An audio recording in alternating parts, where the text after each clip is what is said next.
Salut à tous, salut à toutes, et bienvenue dans cette nouvelle vidéo consacrée à ma collection d'affiches. Vous allez constater qu'il y a beaucoup de choses très sympathiques, il y en a une dizaine. Il y a du film fantastique, il y a du film d'action, il y a du film bourrin, il y a du nanar, il y a même de l'érotisme. J'espère que YouTube les laissera passer. Donc voilà, en tout cas j'espère que cela va vous plaire. Dites-moi quelles sont vos affiches préférées parmi celles que je vous présente aujourd'hui. Dites-moi celles que vous préférez, celles que vous aimez le moins. Dites-moi aussi les films que vous aimez parmi cette sélection. Voilà, il y a un peu de tout, il y a un petit peu de tout, je pense que ça va vous amuser. Qui est cette belle jeune femme? Derrière des persiennes. Non, ce n'est pas l'affiche de 9 semaines et demie. Si on observe un peu plus près, on voit qu'il y a un petit côté voyeurisme, avec une main qui essaye de baisser les persiennes, un homme qui l'observe. Serait-ce un thriller? Serait-ce un film érotique? Serait-ce un giallo? Ah, on n'est pas loin, effectivement. Brian De Palma, le maître moderne du suspense, vous invite à être le témoin d'une séduction, d'un mystère et d'un meurtre. Vous avez deviné, c'est l'affiche française du film de Brian De Palma avec Craig Wasson, Greg Henry et Melanie Griffiths, dénommé Body Double. J'adore cette affiche. Très sensuelle, évidemment. Vous en conviendrez aisément, parce que franchement, ça joue sur le voyeurisme. Un peu une des thématiques que l'on retrouvait beaucoup dans le cinéma de Brian De Palma, surtout à ses débuts. Moi, je pense beaucoup à Pulsion, et notamment aussi ce film-là, bien entendu. Mais c'est vrai que, waouh, cette affiche est quand même très chargée érotiquement. C'est un film aussi qui est sorti dans la toute première édition chez Carlotta. Vous savez, quand ils font maintenant les gros livres avec un Blu-ray à l'intérieur. C'était l'édition numéro 1. Depuis, ils ont sorti plein d'autres films, évidemment, tels que Christine de John Carpenter, par exemple. Et voilà, c'est donc l'affiche de Body Double, un film que j'aime beaucoup, très particulier, très trouble, avec un côté giallesque bienvenu. Moi, j'adore le giallo. Donc voilà, et je trouve que Brian De Palma, c'est un peu le pendant américain de Dario Argento. Dites-moi ce que vous pensez de cette affiche, et dites-moi ce que vous pensez du film.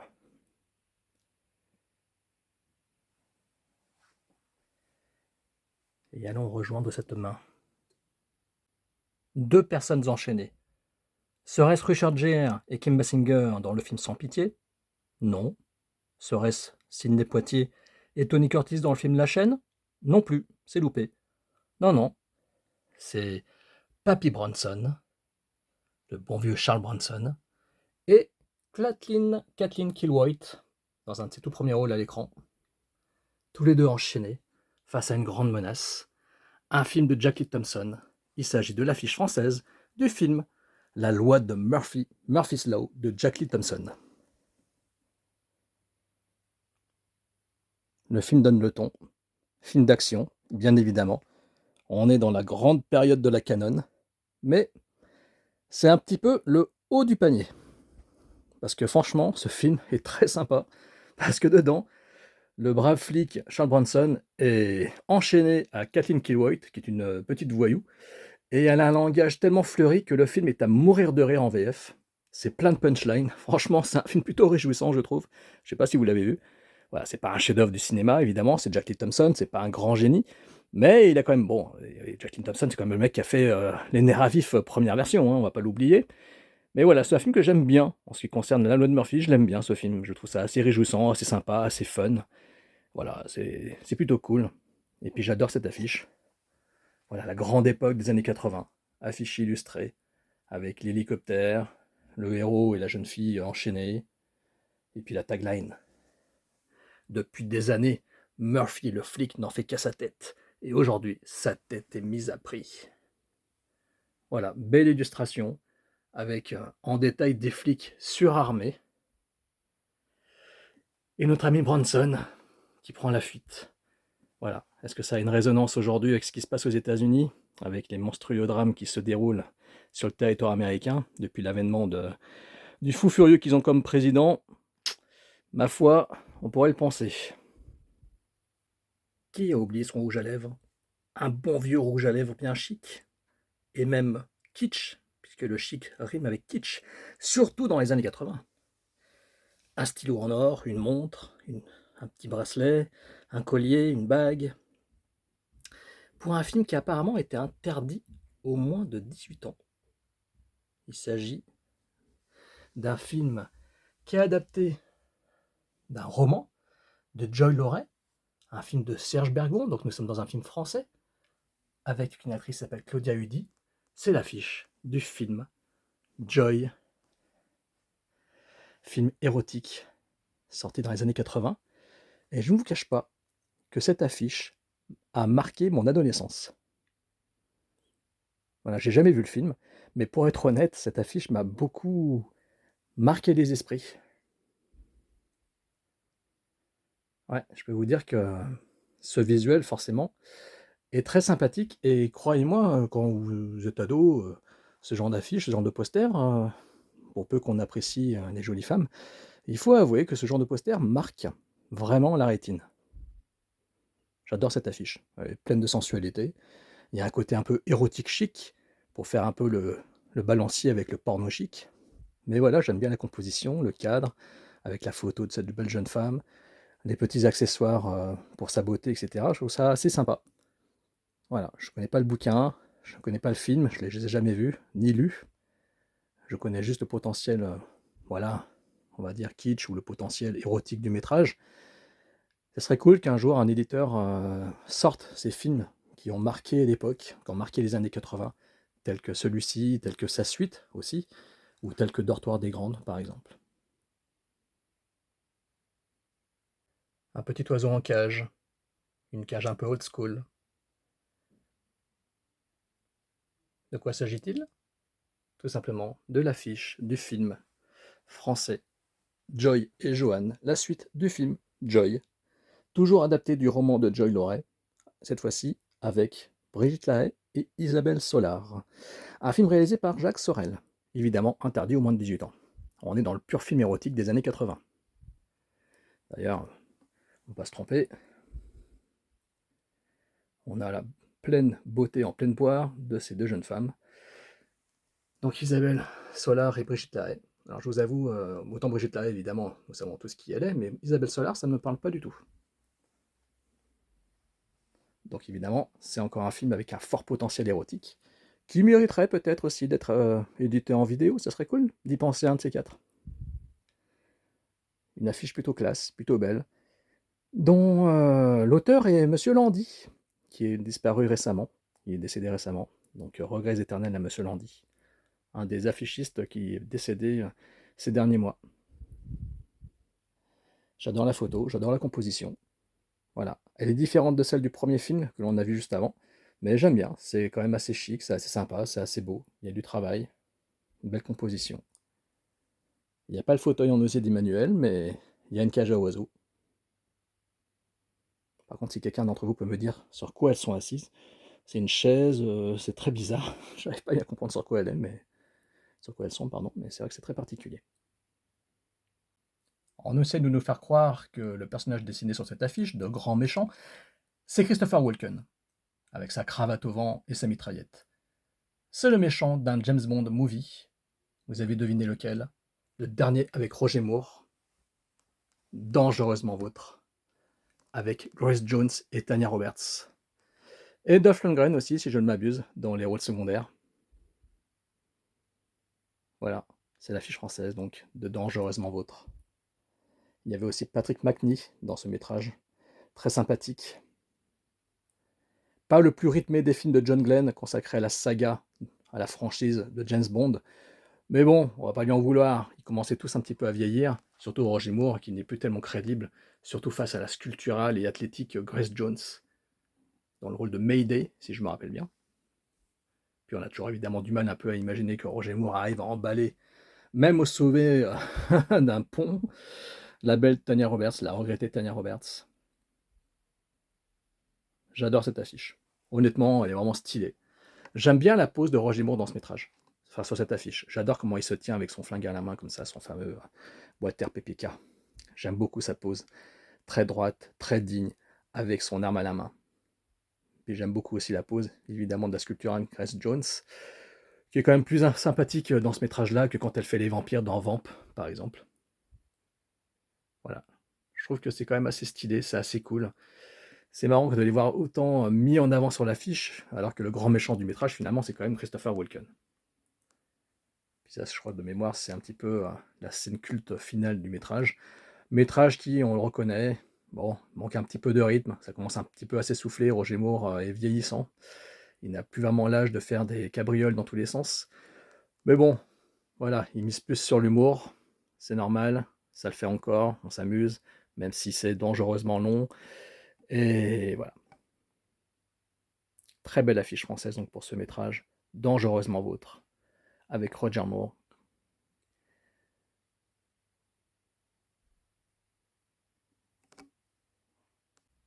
La fois dernière, je vous montrais des affiches de la saga La Malédiction. Dans la saga La Malédiction, il y a des méchants chiens très dangereux qui servent Satan. Mais là, ce n'est pas l'affiche d'un film de La Malédiction. Pour preuve, il y a un serpent à tête humaine. Bien avant Freddy Krueger, il y eut un film réalisé par Joseph Ruben, qui n'avait pas encore fait Le Beau-Père, avec Terry O'Quinn. Et bien avant tout ça, il avait fait un film avec un certain Dennis Quaid et une toute charmante Kate Capshaw, que vous connaissez pour Indiana Jones et le Temple Maudit. C'est l'affiche du film d'aventure fantastique dans les rêves, Dreamscape de Joseph Ruben, avec une tagline qui dit que l'aventure est au bout du rêve. Une affiche absolument incroyable, magnifique, avec beaucoup de détails que vous pouvez admirer ici. Alors je sais qu'il est sorti en Blu-ray chez nous, je vous invite à le voir, c'est quand même très sympa. Peut-être quelques petites longueurs, mais dans l'ensemble, le film a beaucoup d'idées plutôt cool, avec des moments assez sympas, un méchant très méchant, et puis un héros quand même, somme toute, plutôt charismatique en la personne de Dennis Quaid. Il y a Max von Sydow également qui joue dedans. Il y a Christopher Plummer également.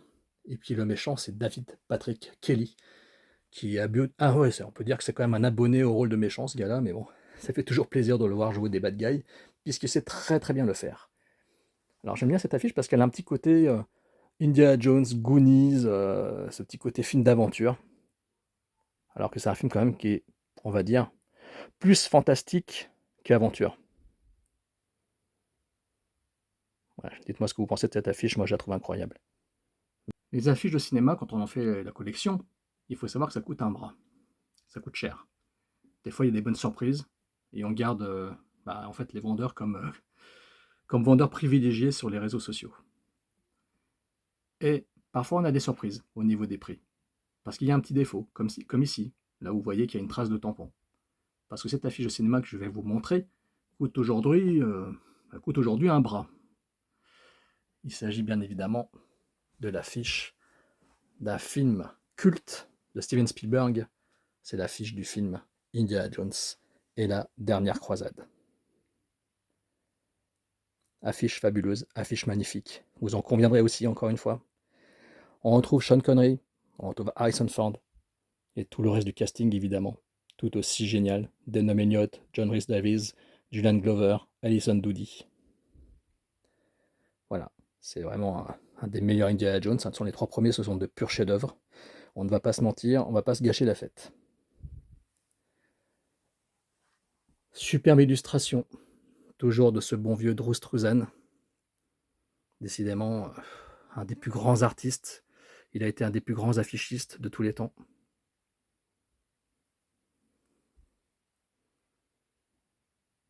La finesse du trait, les détails, franchement, c'est absolument génial.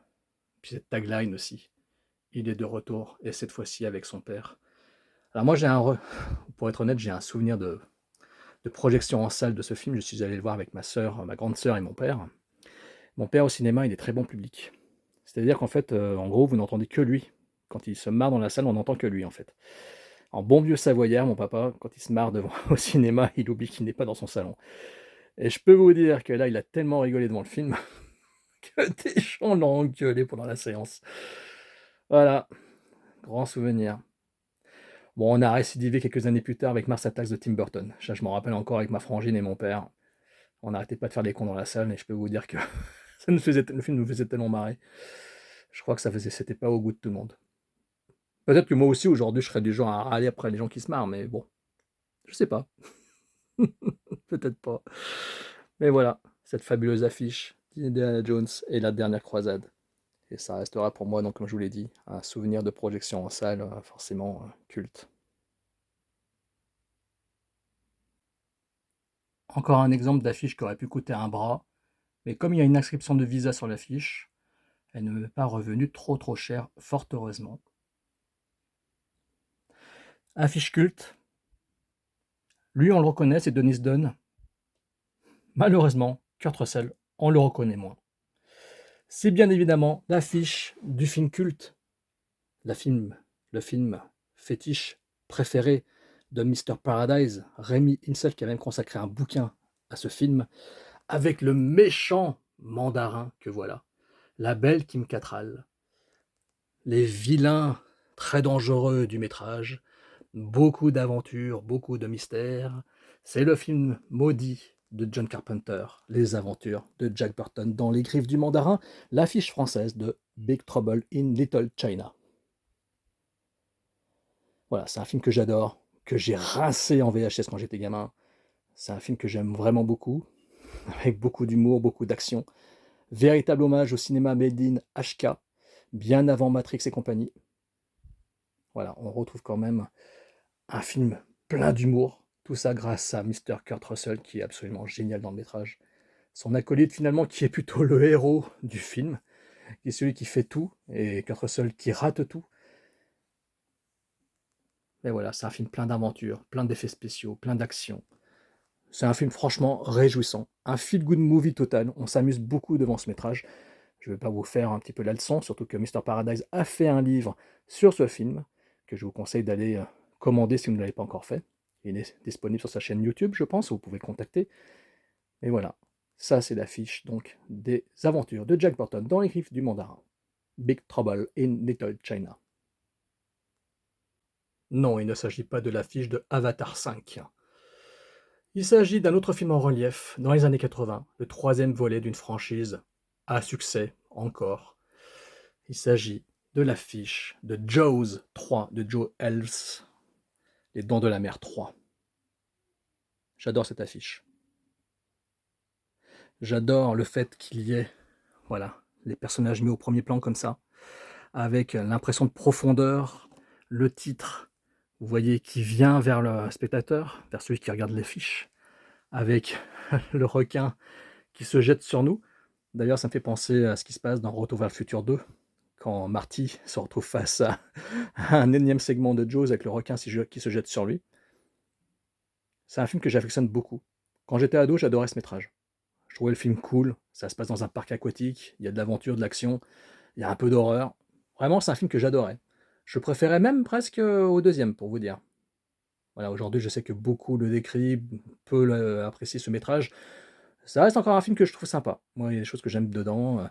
Et on est quand même bien loin de la purge du film de Joseph Sargent, l'épisode 4. Hein. Voilà, dites-moi ce que vous pensez de l'affiche. Pour le film, dites-moi aussi ce que vous en pensez. Mais j'espère que vous êtes tous d'accord avec moi pour dire que bon sang, ça en jette quand même. Voilà un beau requin. Je peux vous dire que dans un bureau au travail, cette affiche fait son petit effet. Hein. Eux, ce sont les méchants du film. Ils sont menés par ce mec qui est Mario Von Peebles. Dans le film, il se fait appeler X, bien avant Triple X avec Vin Diesel. Ce sont les méchants dans le film nanar, culte, action, bourrin, débile, Exterminator 2 de Mark Buntsman, toujours avec Robert Ginty. Alors le film est sorti il n'y a pas très longtemps en Blu-ray chez nous. Je vous le conseille, c'est une belle édition en plus. C'est la suite du film Exterminator 1, qui était un peu plus sérieux. Là, on part dans le nawak total. Hein. C'est du grand n'importe quoi ce métrage, mais c'est très fun à regarder.